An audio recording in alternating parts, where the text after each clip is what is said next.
بسم اللہ الرحمن الرحیم۔ شروع اللہ کے نام سے جو بڑا مہربان نہایت رحم فرمانے والا ہے۔ اگر تمہیں نماز سے سکون نہیں ملتا تو تم سکون سے نماز پڑھا کرو۔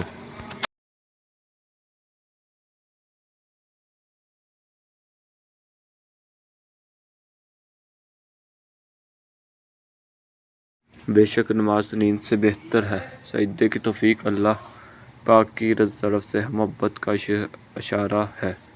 حضرت جابر سے روایت ہے کہ رسول اللہ صلی اللہ علیہ وسلم نے فرمایا، بندے کے کفر کے درمیان نماز چھوڑ دینے ہی کا فاصلہ ہے۔ مسلم میں۔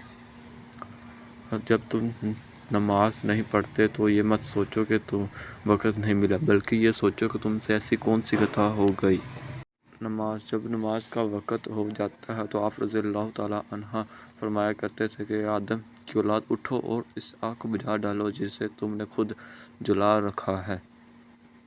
سورج کی شعاعیں کتنی تیز ہیں مگر معمولی سے بادل ان شعاعوں کو روک دیتے ہیں۔ اس طرح گناہ کتنے ہی زیادہ طاقتور ہوں ہی کیوں نہ ہو، نماز انہیں روک دیتی ہے۔ رسول اللہ صلی اللہ علیہ وسلم نے ارشاد فرمایا، جو شخص دکھاوے کے لیے نماز پڑھی اس نے شرک کیا، جس شخص نے دکھاوے کے لیے روزہ رکھا اس نے شرک کیا، اور جس شخص نے دکھاوے کا صدقہ دیا اس نے شرک کیا۔ وقت پر ادا کی ہوئی نماز اللہ تعالیٰ کو تمام اعمال میں زیادہ محبوب ہے۔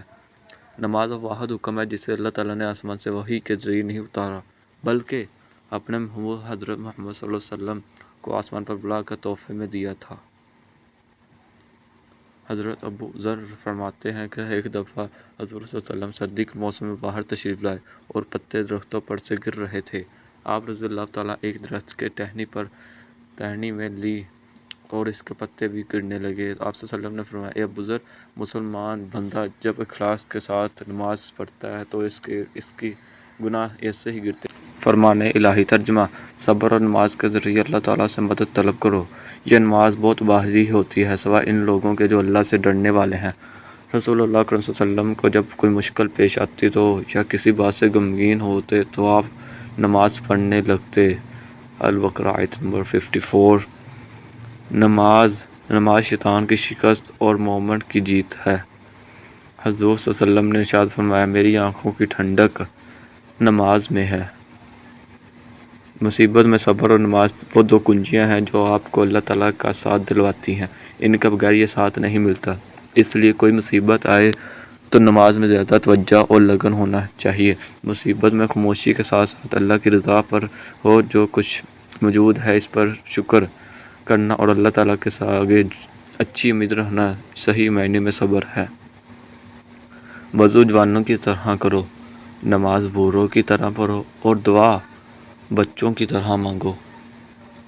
فرمان مصطفیٰ: تم میں سے ہر ایک جب تک وہ اپنی اس جگہ پر ہی رہے جس جگہ اس نے نماز ادا کی، اور وہ نہ کلام کرے نہ اپنی جگہ سے کھڑا ہو، تو اللہ تعالیٰ فرشتے اس کے لیے دعا کرتے ہیں، اے اللہ اس کو بخش دے، اے اللہ اس پر رحم فرما۔ جناب رسول اللہ صلی اللہ علیہ وسلم نے ارشاد فرمایا، جو شخص مغرب کے 6 رکعتیں اس طرح پڑھے کہ ان کے درمیان کوئی واہیات گفتگو نہ کرے تو یہ 12 برس کی عبادت کے برابر ہے۔ رسول اکرم صلی اللہ علیہ وسلم نے فرمایا، جو شخص بھی ہر فرض نماز کے بعد آیت الکرسی پڑھتا ہے اس کے لیے جنت میں جانے والی موت کے علاوہ کوئی چیز رکاوٹ نہیں ہوگی۔ نبی کریم صلی اللہ علیہ وسلم نے ارشاد فرمایا، فجر کی نماز سے پہلے کی 2 رکعتیں سنت دنیا اور دنیا کی تمام تر چیزوں سے زیادہ بہتر ہے۔ صحیح مسلم۔ نماز کی فکر اپنے اوپر فرض کر لو، خدا کی قسم دنیا کی فکر آزاد ہو جاؤ گے اور کامیابی تمہارے قدم چومے گی۔ حضرت علی رسول اللہ صلی اللہ علیہ وسلم نے فرمایا، جو شخص 3 جمعوں کی نمازیں بلا عذر چھوڑتا ہے اس کے دل پر مہر لگا دی جاتی ہے۔ اپنے گھروں میں نفل نماز پڑھا کرو اور انہیں قبریں مت بنا ڈالو۔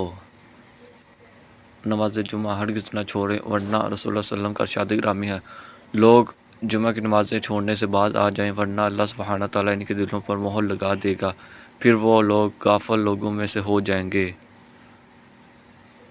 حضرت ابو ہریرہ رضی اللہ تعالیٰ عنہ سے روایت ہے کہ حضور صلی اللہ علیہ وسلم نے ارشاد فرمایا، بتاؤ تو کسی دروازے پر نہر ہو، وہ اس کے ہر روز 5 بار غسل کرے، اس کے بدن پر میل رہ جائے گی، عرض کی نہیں؟ فرمایا، یہی مثال 5 نمازوں کی طرح اللہ تعالیٰ ان کے سبب خطاؤں کو معاف فرما دیتا ہے۔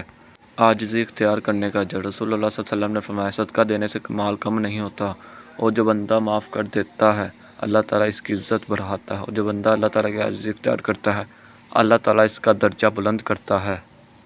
سبحان اللہ۔ نبی کریم صلی اللہ علیہ وسلم کی نصیحت، جب تم میں سے کوئی شخص کو جمائی لے تو اس کو اپنا ہاتھ منہ پر رکھ لینا چاہیے، کیونکہ کھلے منہ میں شیطان داخل ہو جاتا ہے۔ اللہ اکبر۔ فجر اور عصر پابندی سے ادا کرنا۔ رسول اللہ صلی اللہ علیہ وسلم نے فرمایا ہرگز وہ آدمی جہنم میں داخل نہیں ہو سکتا جو سورج نکلنے سے پہلے فجر کی نماز اور سورج غروب ہونے سے پہلے عصر کی نماز پڑھے۔ فرمان مصطفیٰ صلی اللہ علیہ وسلم، جو فجر کی نماز ادا کرتا ہے وہ اللہ پاک کی امان میں ہوتا ہے۔ رسول اللہ صلی اللہ علیہ وسلم نے فرمایا اللہ تعالیٰ ایسے شخص کو اپنے عرش کے سائے میں جگہ دے گا جس نے تنہائی میں اللہ تعالیٰ کا ذکر ایسے کیا اس کی آنکھوں سے آنسو جاری ہو گئے۔